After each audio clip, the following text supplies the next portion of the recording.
campur bahasa ya, ada bahasa Melayu dan bahasa Inggeris sebab nota asal saya adalah dalam bahasa Inggeris.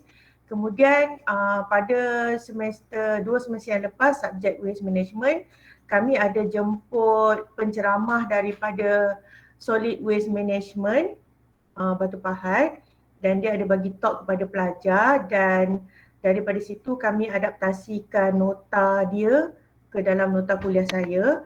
That's why nota tu bercampur bahasa lah. Nota daripada solid waste management tu kebanyakannya dalam bahasa Melayu. Nota saya kebanyakannya dalam bahasa Inggeris. Sebenarnya konten dia sama. So that you all ada lebih pemahaman lah. Sometimes baca dalam bahasa Inggeris tak faham dan you all boleh baca dalam bahasa Melayu. Tapi susunan nota saya tu bercampur-campur lah. Kejap bahasa Inggeris, kejap bahasa Melayu. So you all boleh tengok in overall dan buat kesimpulan sendirilah. So waste management ni jangan pening sangat sebab dia adalah subjek yang relax, subjek yang senang, subjek yang lebih kepada general knowledge dan kebanyakan student boleh score lah subjek ni. Okay, saya mula kelas.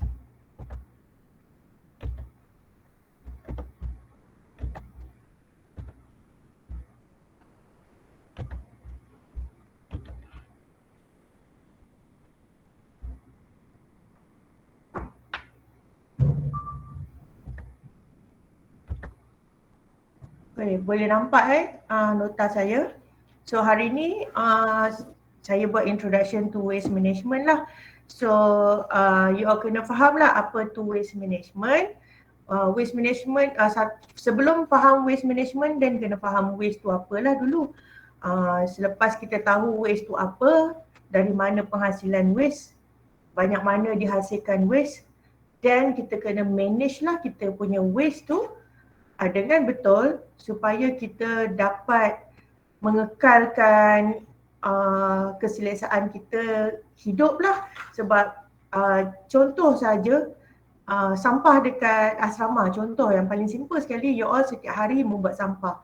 Setiap hari you all beli makanan, ada sisa-sisa makanan, itu adalah sampah. Sampah tu adalah waste, tu adalah benda yang memang kita dah tak nak dan tak boleh digunakan lagi dan dia adalah jadi waste. Bayangkan dekat asrama kamu, sampah-sampah kamu tidak di-manage dengan betul, tidak diurus dengan betul. Bermaksud sisa-sisa makanan kamu disepahkan dekat dalam bilik, korang tengok apa akan terjadi. Dia akan mengganggu keselesaan kita hidup lah dekat dalam bilik tu. Sebab bilik tu kotor, dia akan menghasilkan bau, dia akan menyebabkan ada insek datang, akan menyebabkan tikus datang, binatang-binatang datang. Itu adalah kalau kita tak manage waste kita dengan betul. So itu skop yang saya ceritakan dalam bilik asrama you all. Cuba bayangkan dalam satu Malaysia, dalam satu dunia, kita tak manage sampah kita dengan betul, apa akan jadilah kepada dunia. That's why pentingnya untuk kita faham waste tu apa dan tahu macam mana nak managekan sampah waste supaya kita boleh mengekalkan keselesaan kita hidup dekat dalam dunia ni lah. Bukan selesa saja, termasuk juga keselamatan dan kebersihan kita lah. Kalau kita tak jaga, the bad impact tu akan kembali balik kepada manusia. So first kali kita kena faham waste tu apa. So waste tu apa? Waste tu adalah apa-apa benda yang selepas kita punya aktiviti, semua aktiviti yang kita buat, kebiasaannya kita akan menghasilkan benda yang kita panggil waste yang sudah tidak boleh digunakan lagi. Datang daripada dia datang daripada human activity. Waste is unavoidable. Kita memang tak boleh avoid untuk menghasilkan waste. Kita memang apa sahaja aktiviti manusia akan menghasilkan waste dan dia tidak boleh kita avoid. Mesti akan terhasilnya waste. Dan waste ni semakin developnya sesuatu tempat, semakin pesatnya sesuatu tempat, semakin komplekslah waste tu akan terhasil. Sebagai contoh, katalah ada satu kampung, betul-betul dalam hutan kampung tu, dia tak ada apa-apa teknologi, dia hidup dari dalam, dia guna alam sekitar dia saja, dia tak ada plastik-plastik semua. waste yang dihasilkan dia adalah waste yang simple. Dia punya pinggan pun diguna daun saja. So waste dia adalah simple. So semakin develop sesuatu tempat, jika orang tu dia punya kawasan develop menjadi satu kampung, menjadi satu bandar, which is dekat situ dah macam-macam sektor ekonomi berkembang, ada plastik, ada apa macam-macam. So lebih komplekslah kawasan tu, lebih komplekslah waste tu, dan lebih komplekslah cara untuk kita nak managekan waste yang terhasil. Dan disebabkan dunia kita semakin lama semakin berkembang teknologi, macam-macam industri expand, health facility pun macam-macam, penyakit pun macam-macam sekarang, so that dia akan menghasilkan waste yang lebih macam-macam lah, yang lebih banyak dia punya hazard dia, lebih susah untuk kita, bukan susah lah, lebih kita kena lebih detail lah dalam nak managekan waste supaya dia tidak bagi bad impact semula lah kepada kita yang hidup bersama-sama waste kat sini sekarang. So waste management ni adalah satu isu, satu benda yang di mana-mana sahaja orang bercakap mengenai inilah waste management. Sebabnya jika kita tak manage betul-betul waste, dia akan menyebabkan very bad impact pada kita, dan dia adalah satu topik yang hangat dan setiap orang, setiap pelosok dunia berlumba-lumba lah untuk mencari how to manage waste dengan betul. Bukan sahaja nak manage waste dengan betul, macam mana diorang nak try to menggunakan waste tu sebagai bahan recycle lah, recycle back waste, so that kita akan minimizekan waste dan kita akan maksimiskan kegunaan waste tu sendiri. Okay, so waste dia ada physical type of waste lah, ada 3 physical type utama waste. Kita ada waste jenis liquid, kita ada waste jenis solid, dan kita ada waste jenis gas. Liquid, solid and gas ni adalah 3 physical state of any substance kan. Dan ketiga-tiga ni kita boleh pecahkan kepada hazard dan non-hazard waste. Hazard waste dan non-hazard waste, which is kalau korang nampak kat nota saya, liquid, solid and gas, ketiga-tiga pun ada hazard waste, ketiga-tiga pun ada non-hazard waste. Dan of course lah, kalau yang hazard waste tu, kita perlu tahulah apa hazard yang ada dekat dalam waste tu, dan kita kena tahu how to manage that type of waste so that kita akan tak dapat bad impact lah from that waste. Okay, so ini adalah 3 kategori waste, which is tak perlu saya explain lebih detail lah. Solid tu adalah bentuk solid lah, unwanted solid substance yang terhasil daripada human activities, dan dia dihasilkan dekat mana? Dekat semua jenis industri lah.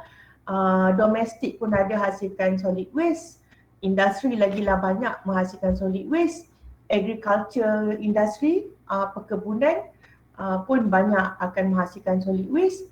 Biomedical waste ni adalah waste yang sangat banyak hazard.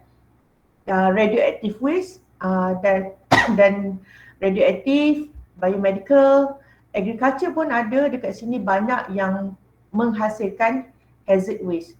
Waste yang ada hazard lah, yang ada benda yang boleh menyebabkan kita terkesan lah, kesan yang tak elok. Okay, next adalah liquid waste. Dan liquid waste biasanya datang daripada mana? Datang daripada washing lah. Kalau dekat rumah, kita basuh baju, kita pergi toilet, semua akan menghasilkan liquid waste. Dan kalau kamu tengok warna waste dekat sini yang sangat kotor, dan biasanya ni adalah waste datang daripada industri. Kalau daripada domestic waste, dia tak keluarlah kotor macam ni. Waste yang kotor ni adalah datang daripada industri. Kebiasaannya ini adalah kita ambil gambar dekat industri tu sendiri, sebab setiap industri dia tak boleh buang air kotor macam ni lah ke environment. Dia kena do something lah about this type of waste before dia boleh release to environment. Sebab dia pun tak boleh simpan waste dia. Kalau dia simpan, kat mana dia nak simpan, pecahlah dia punya industri sebab simpan air yang terlampau banyak, so that dia kena do something about waste dia before dia boleh discard to environment. Next adalah gas waste, dan gas waste ni biasa sangat kita nampak di industri. Industri yang ada melibatkan pembakaran, dan pembakaran yang akan menghasilkan gas yang biasanya gas adalah gas yang hazard, yang akan menyebabkan masalah kesihatan, dan biasanya industri yang akan membebaskan waste, kalau you all perhatikan dia punya serombong asap dia adalah sangat tinggi because dia kena bebaskan jauh daripada human, sebab apa, gas dia ada hazard. Okay, so ini biasanya kita jumpa contohnya kalau orang-orang yang duduk dekat Terengganu, tepi on the way jalan dekat Petronas tu, kita nampak banyak sangat view macam ni lah, sebab dekat industri petroleum dia banyak dia burn dia punya gas, dia punya material tu untuk nak convert satu kepada satu benda, dan terhasillah gas waste. So inilah rupa gas waste. Okay, next adalah nature of waste production. So macam mana waste tu dihasilkan. Sekejap ada orang letak chat, saya tak tengok, sorry.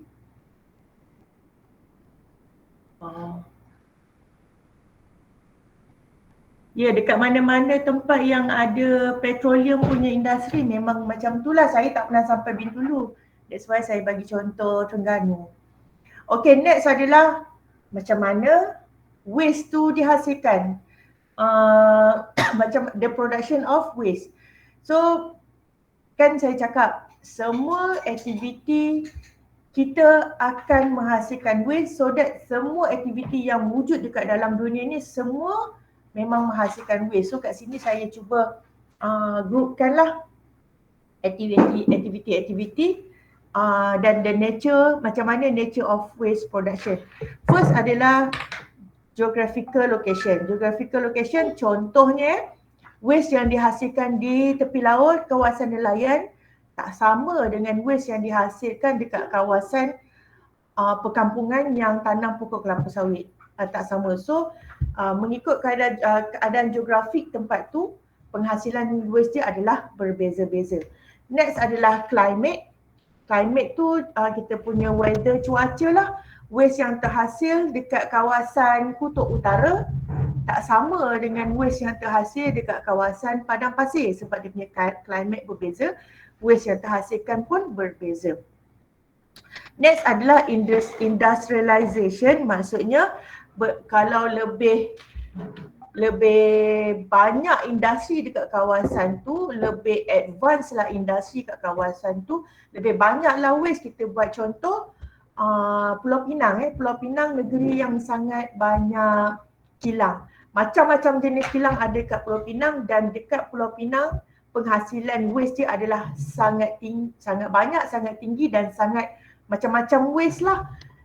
Kita compare dengan waste yang terhasil dekat dalam UTHM, dekat sekarang kampus UTHM Pagoh, dekat kawasan Pagoh.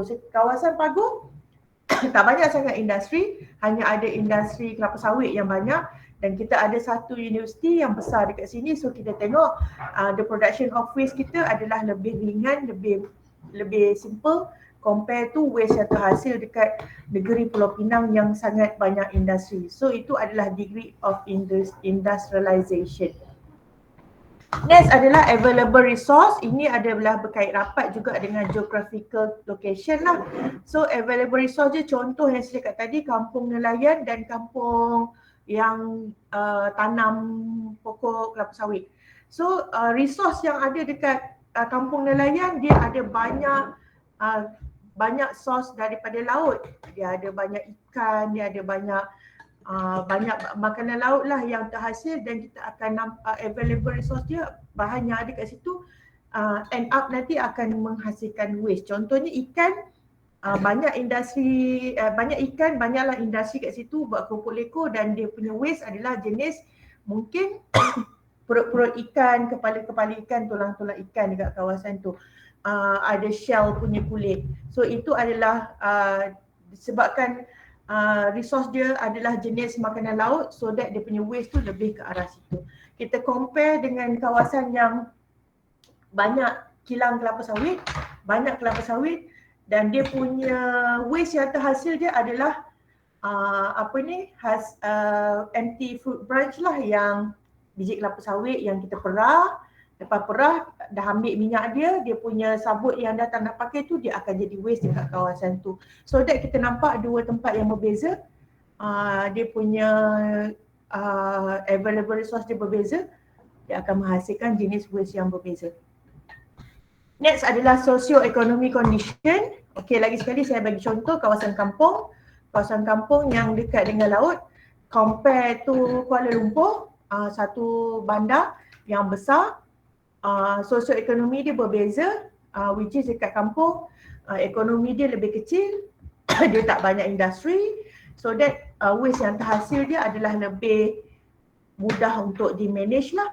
Compare to dekat Kuala Lumpur, kita tahu industri dia sangat, socio-ekonomi dia sangat pesat, kilang banyak, sekolah banyak, industri banyak, kereta banyak, so that dia punya waste dia pun lebih bermacam-macam lah. Udara dia pun lebih kurang sihat lah compare to udara dekat kampung. Okay, religious custom ini adalah berkaitan dengan agama, sebab ada agama yang menggunakan benda-benda, dia akan benda apa-apa dia guna untuk dia punya agama, dia akan menghasilkan waste. Banyaklah comparison. Contohnya macam mungkin agama Hindu, dia banyak gunakan kelapa, so that kita tengok dekat dia punya kuil-kuil banyak akan terhasilnya waste kelapa.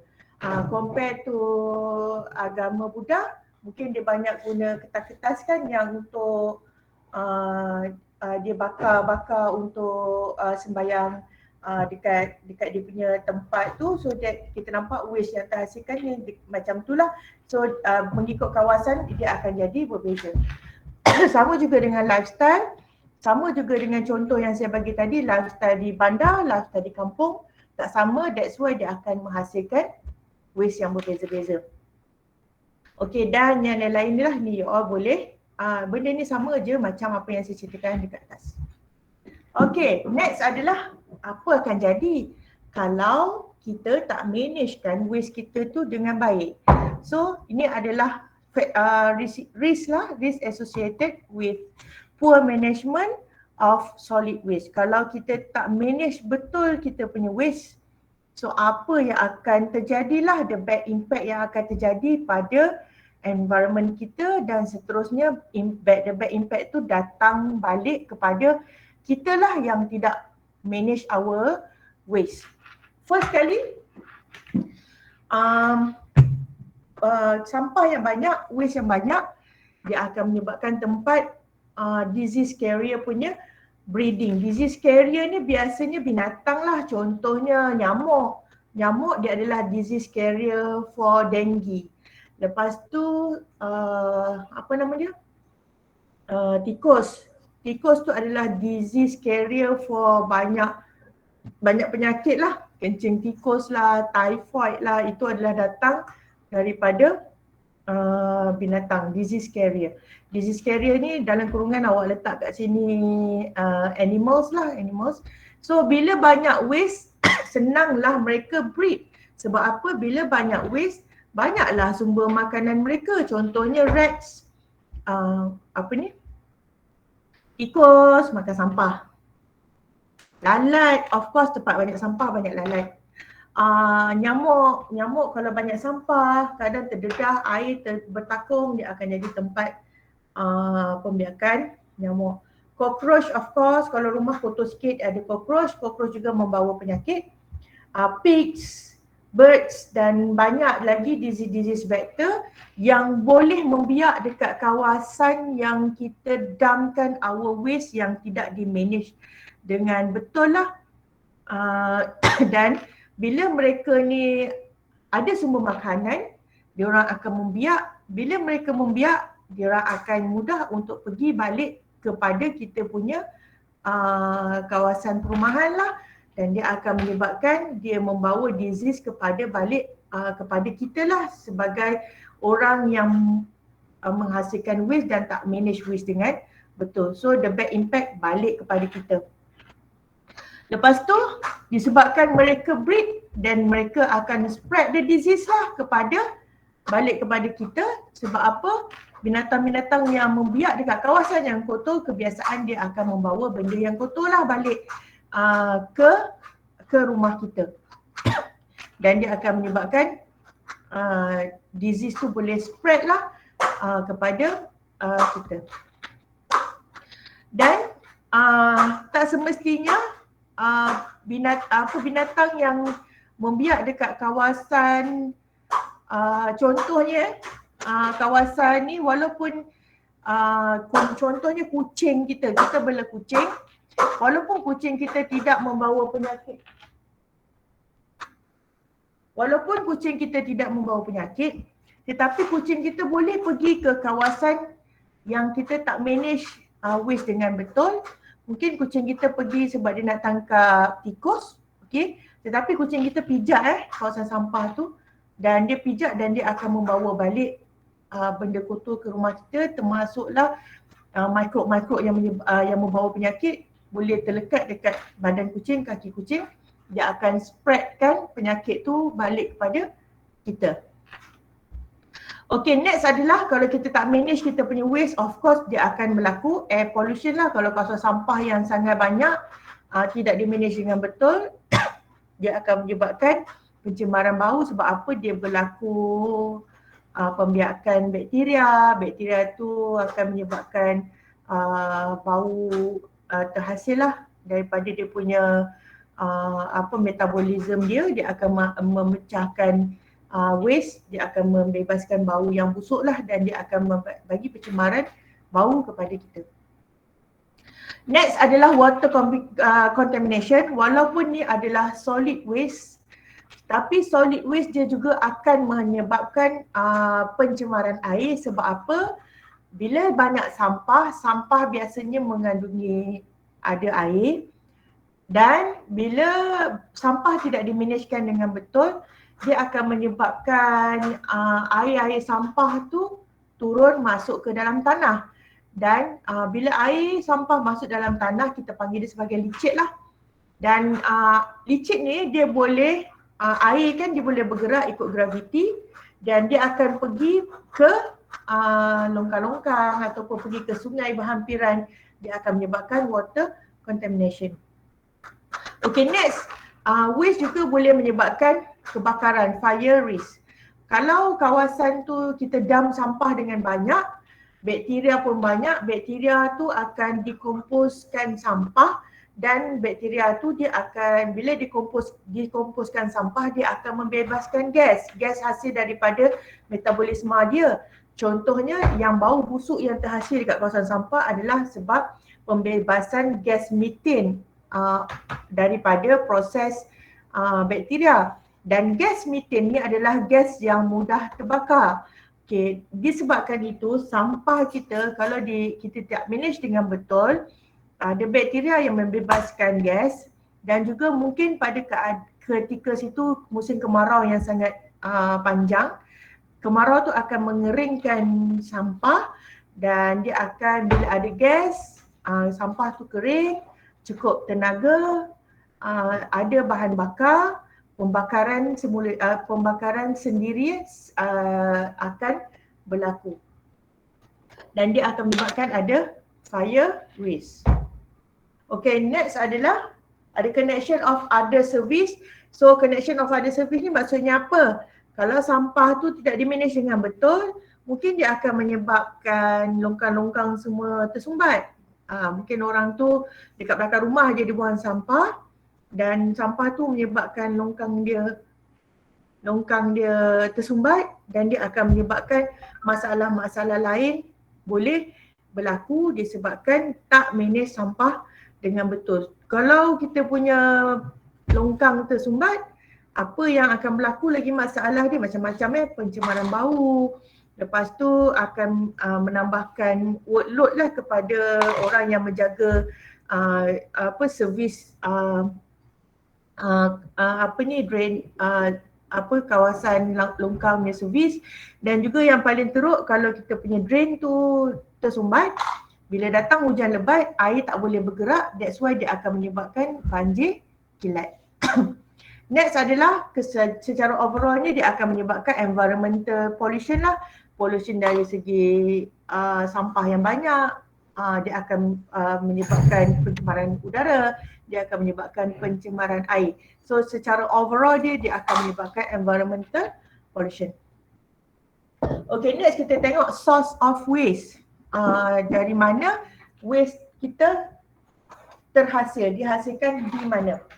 Okay, source of waste first sekali yang kita tiap-tiap hari kita buat adalah hasil daripada domestic waste. Domestic waste ni adalah sampah harian lah daripada rumah-rumah. Okay, next adalah medical dan keseluruhan satu di domestic waste yang terhasil dekat rumah. Yang lain-lain ni adalah daripada industrial waste. So industri ada macam-macam industri lah, dan kita boleh kelaskan mengikut jenis waste dia lah. First adalah medical and clinical source of waste, which is ini adalah sangat kritikal yang perlu di manage dengan betul. Sebab apa? Medical and clinical waste bukan saja dibawa hazard kepada benda lain, tetapi juga dia akan bawa penyakit kepada kita yang lebih mudah lah. Sebab kita tahu daripada medical, clinical, kebanyakannya waste dia adalah waste yang membawa penyakit, hazard dia lebih tinggi. Next adalah agriculture source of waste. Kawasan-kawasan agriculture pun banyak hazard. Contohnya agriculture waste, pokok-pokok, daun-daun yang dah tak nak digunakan tu dia akan jadi waste. Tapi yang lebih hazard dia adalah kita punya pesticide, kita punya baja, semua tu akan keluar sebagai waste yang hazard. Industrial source of waste dekat industri makanan waste dia berbeza, industri baju waste dia berbeza, industri elektronik waste dia berbeza, dan setiap satu ada dia punya hazard dia tersendiri. Okay, waste from construction and demolition. Okay, kalau you all tengok, kalau ada orang, contoh yang paling simple yang selalu nampak dengan mata kita, kalau ada orang renovate rumah, mesti ada satu tong sampah besar depan rumah dia. Sebab apa? Dia nak keepkan dia punya construction waste kat satu tempat. Dia kena sewa satu tong sampah besar, letak depan rumah. Batu-batu yang dah pecah dia kena masukkan dekat dalam tong tu, dan satu hari lori akan datang lah bawa dia untuk dia buang dekat satu tempat lah. Sebab construction waste tu adalah waste yang sangat besar lah, maksudnya dia tak boleh tinggal dekat kawasan tu, dia melibatkan batu-batu yang besar. Dan juga commercial waste tu datang daripada commercial area lah, macam shopping complex, dia akan menghasilkan waste yang berbeza.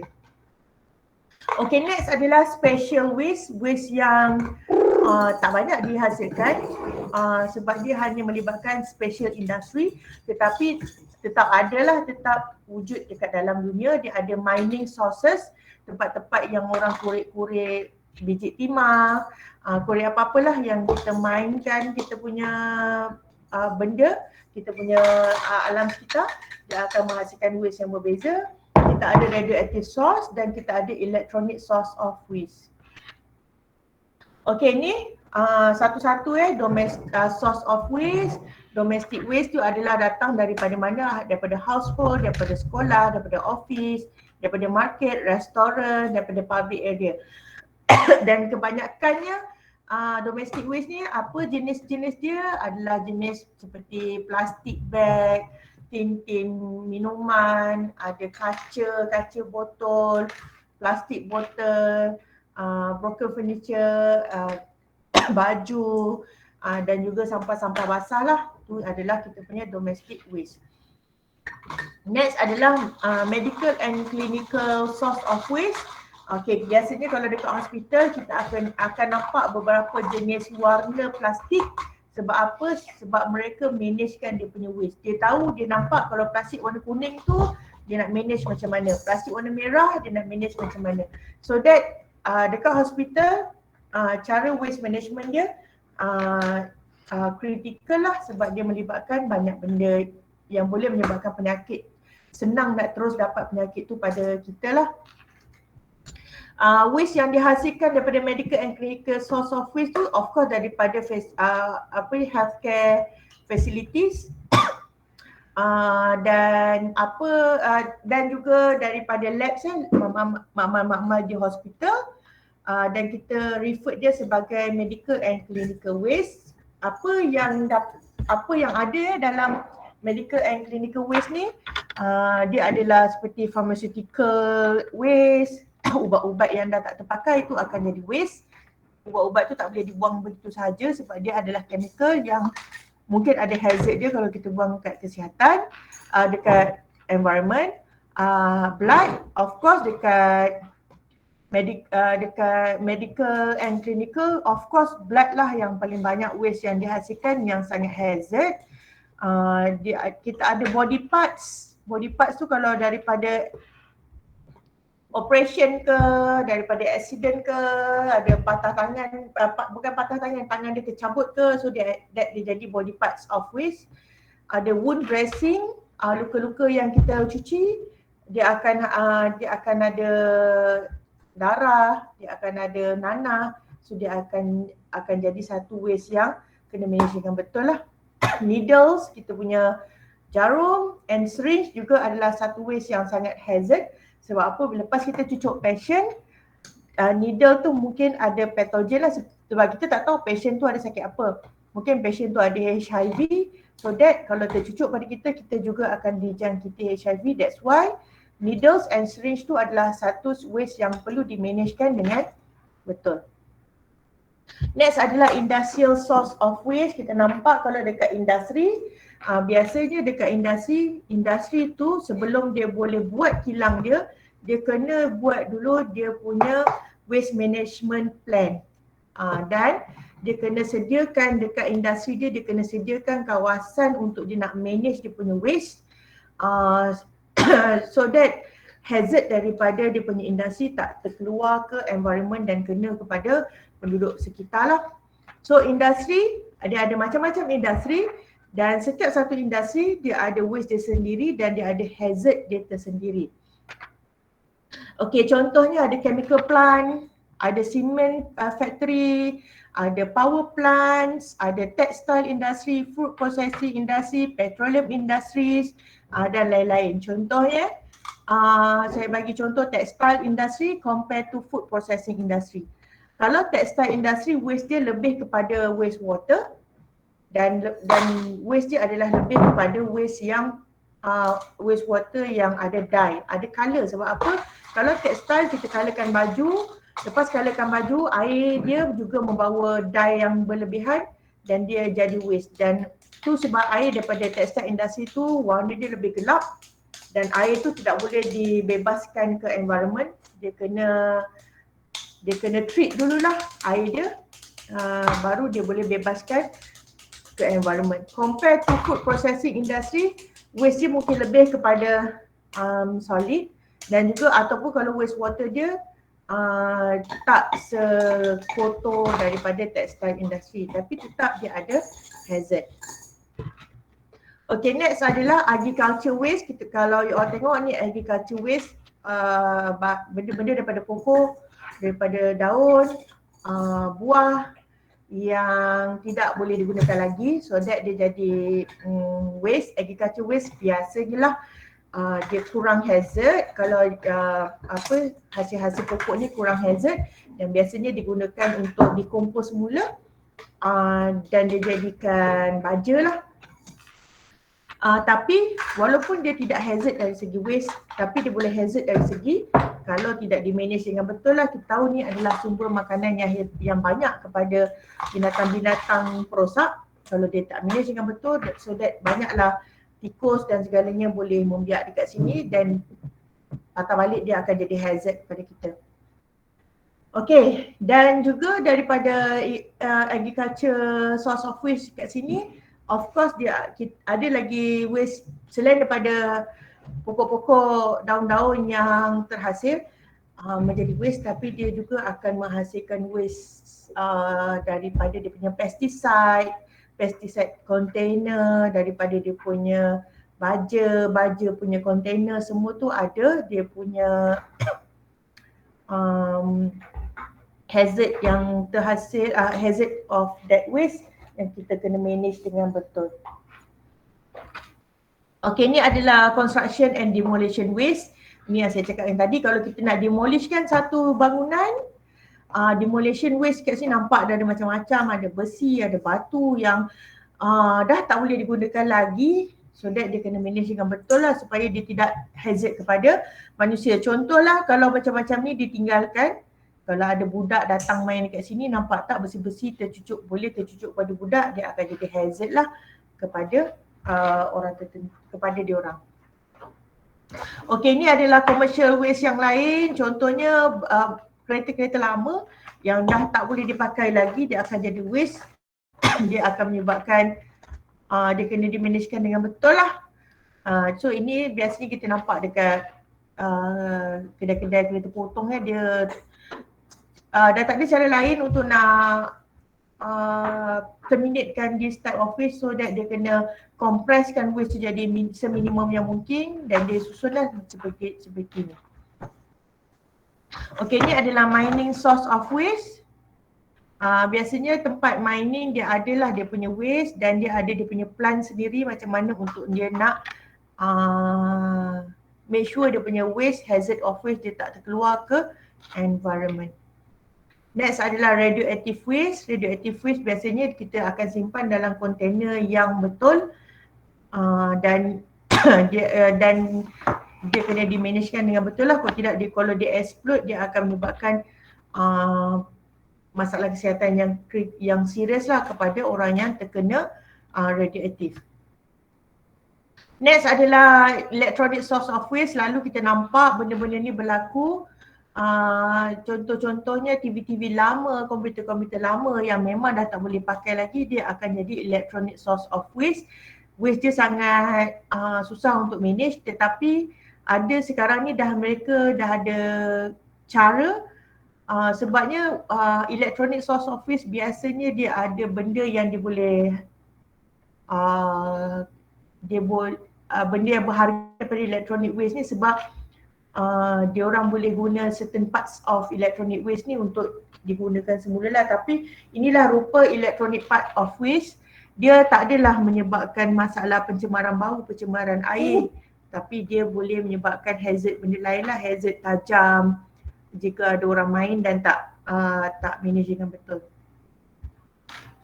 Okay, next adalah effect of waste. Sekejap ada effect of waste kepada kita lah. Sebenarnya ini lebih kurang sama dengan apa yang saya ceritakan yang dekat depan tadi lah. So solid waste ni dia boleh ubahkan properties of soil, air and water dan menyebabkan pollution. Ini seperti mana yang saya ceritakan tadi lah. Daripada waste tu kalau tak manage dengan betul, ada binatang-binatang perosak akan membiak dekat situ, ada bakteria yang banyak dekat situ, akan dikomposkan sampah yang dekat situ, akan menghasilkan bau yang kotor, air pollution, dia akan buat pollution of soil dan juga licit daripada sampah tu dia akan menyebabkan pencemaran air. Dan solid waste ni, penghasilan solid waste ni dia akan menyebabkan penghasilan bau. Bila ada bau, dia akan menarik perhatian haiwan perosak datang dan menyebabkan haiwan perosak tu boleh breed dekat situlah. Sumber makanan cukup dan dia haiwan perosak akan breed, akan membiaklah dekat situ. Dan bila haiwan perosak membiak kat situ, dia akan leads to spread of many disease. Kebanyakan penyakit boleh spread lah. Haiwan perosak ada, dia akan spreadkan penyakit. Sebab apa? Haiwan perosak tu bukannya duduk diam-diam je dekat tempat sampah. Ada masanya dia akan berjalan pergi ke rumah-rumah orang, dia akan ganggu dan bawa penyakit tu kepada human semula. Dan juga chemical yang release di environment, kalau kita ada buang benda chemical dekat environment, chemical tu dia akan menyebabkan harms lah kepada environment kita. Sebab daripada environment tu akan kembali balik kepada kita. Sebab apa? Chemical dibuangkan dekat atas tanah, akan datang hujan, hujan tu akan licitkan air yang ada chemical tu masuk ke dalam sumber air kita dan dia akan kembali kepada kita lah hazard tu. Okay, next adalah jenis waste. Kita ada biodegradable waste and non-biodegradable waste. Okay, biodegradable waste adalah waste yang yang boleh dihancurkan lah.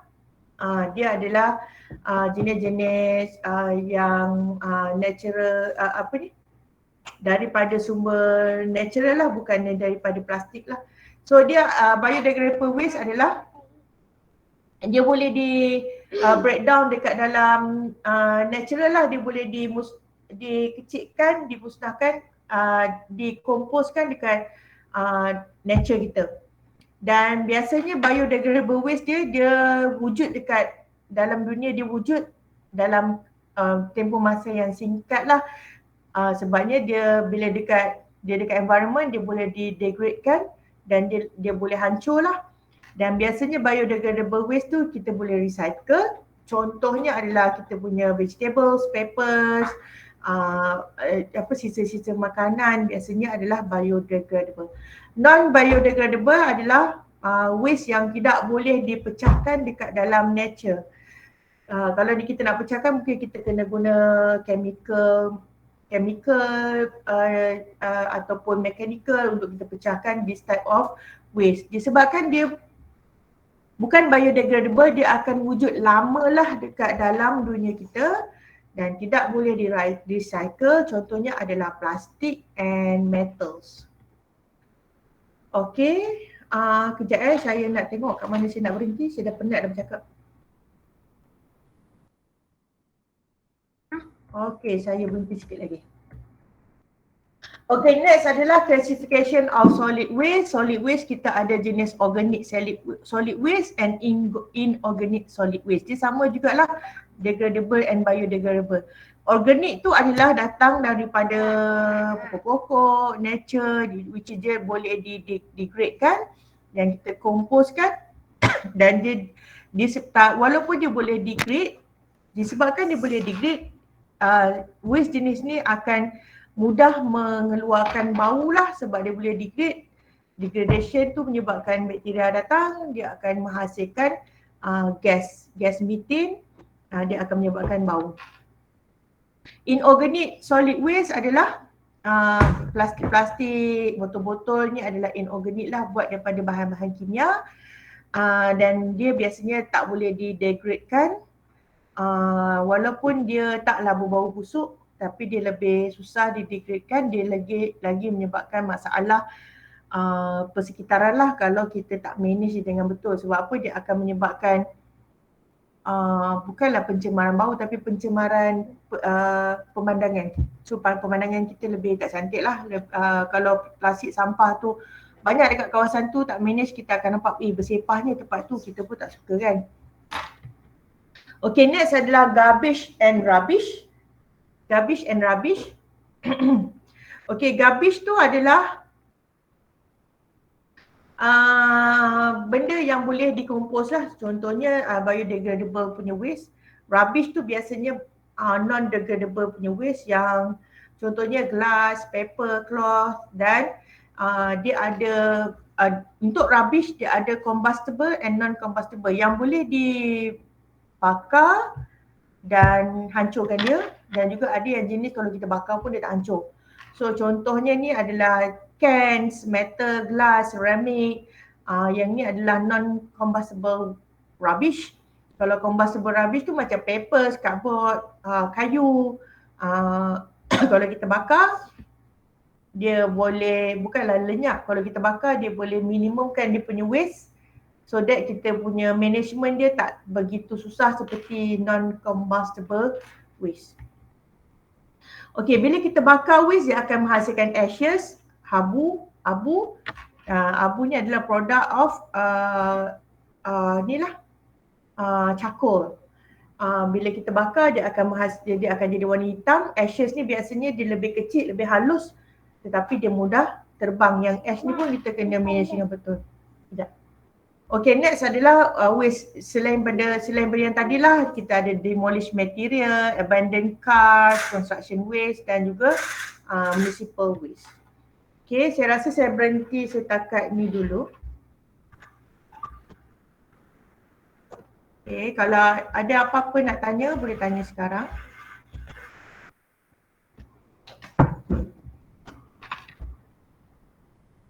Ada apa-apa nak tanya saya boleh tanya saya sekarang. Puan, saya nak tengok slide bahagian perbezaan rubbish dengan garbage tadi. Wish garbage. Rubbish dengan garbage. Sekejap Saya nak salin kejap.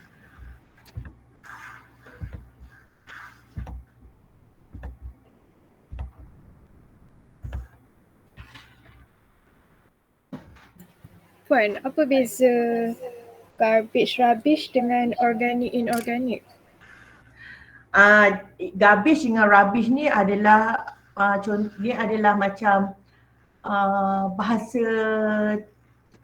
bahasa tempatan kita. Maksudnya kita daily kita sebut garbage and rubbish, tapi in scientific way ni kita sebut dia adalah inorganic and organic waste, biodegradable and degradable waste. Sebenarnya tiga benda yang saya sebut tadi, degradable, non-degradable, organic, inorganic, garbage and rubbish. Sebenarnya tiga benda ni kategori dia sama. Satu yang boleh degradekan, satu adalah yang jenis non-degradable. Tapi untuk garbage and rubbish, garbage ni adalah benda-benda terhasil daripada kita punya proses memasak, kita serve food, itu adalah contoh, ini adalah domestic waste. Domestic waste di mana dia akan menghasilkan bau, dia akan attract binatang, tetapi garbage ni adalah dia adalah jenis yang boleh didegradekan, degradable waste, datang daripada inilah food preparation. Tapi kalau rubbish ni adalah inorganic rubbish, walaupun wood ni bukan inorganic, tapi dia adalah kategori yang tidak mengeluarkan bau dan tidak menyebabkan attract of insect and rats lah, dan dia adalah jenis macam mana kita nak musnahkan dia. Kalau macam ni kita nak musnahkan dia, maybe kita buat biodegradable, ataupun nanti next lecture saya akan tunjuk macam mana kita final destination of this type of waste. Tapi untuk rubbish, final destination dia mungkin kita boleh bakar dia. Kalau yang jenis combustible yang boleh dibakar, dan final destination dia mungkin kita akan hantar dia untuk bakar dan akan meminimaliskan waste. Sebenarnya waste management ni adalah how kita manage waste daripada penghasilan sehingga dia punya final destination.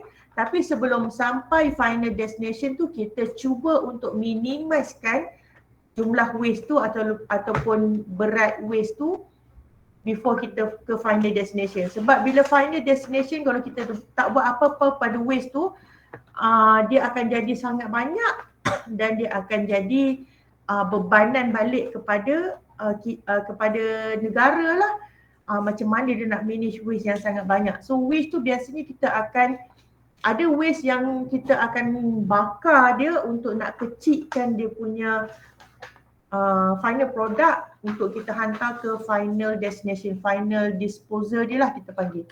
So that untuk yang jenis rubbish, disebabkan dia tak boleh decompose, jenis rubbish dia boleh dipecahkan balik kepada dua, combustible and non-combustible. Yang boleh dibakar maksud dibakar dan daripada besar jadi kecil, dia akan kecilkan final waste dia. Kalau non-combustible, bakarlah guna macam mana tinggi pun temperature, dia tak akan mengubah bentuk dia tetap bentuk dia macam tu. So contohnya kita punya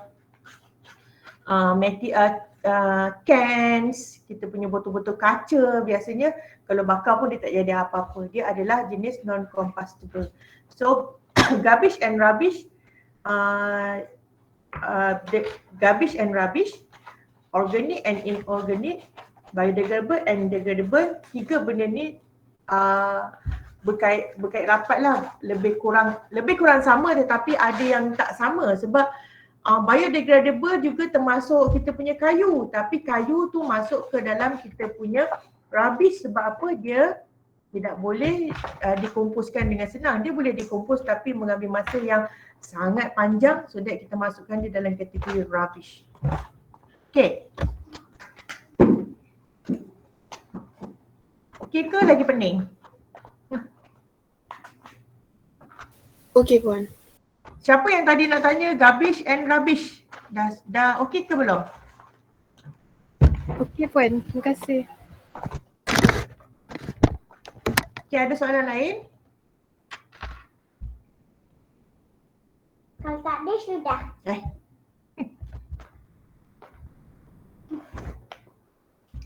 Okay, saya ada dua benda. Berkenaan dengan radioactive waste ni, dia kategori mana Puan? Adakah dia organik atau inorganik, biodegradable ataupun non-biodegradable ataupun garbage atau rubbish? So yang Tak. pertama, Macam ni waste yang terhasil di industri, dia tak boleh kita kategorikan dalam 3 kategori ni. Kalau industri tu kita dah panggil dia sebagai industrial waste. Yang 3 kategori belakang tu lebih kepada domestic waste, municipal waste, waste yang terhasil daripada aktiviti kita setiap hari lah, waste yang terhasil di rumah, waste yang terhasil di kedai-kedai makan. dan untuk radioactive waste ni Puan, macam mana sistem pengurusan dia Puan untuk radioactive? Untuk radioactive waste ni dia ada kaedah dia sebab dia tak boleh dimusnahkan, dia hanya boleh disimpan. Dan dia disimpan, dia ada kaedah lah untuk simpan.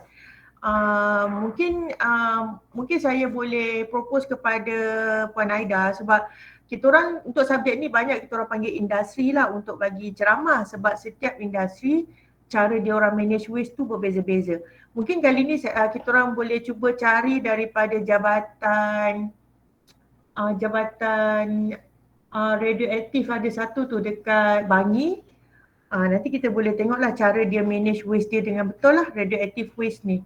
Sebab sama juga dekat hospital pun ada juga guna radioaktif untuk orang yang untuk manage untuk rawatan kanser, dan dia ada cara untuk dia manage waste dia lah. Okay. Oh, okey. Baik Puan. Terima kasih Puan. Okay, ada soalan lain? Okay, saya ada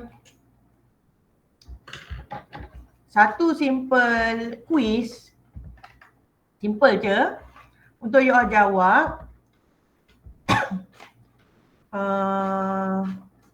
Sekejap saya bagi attendance dulu.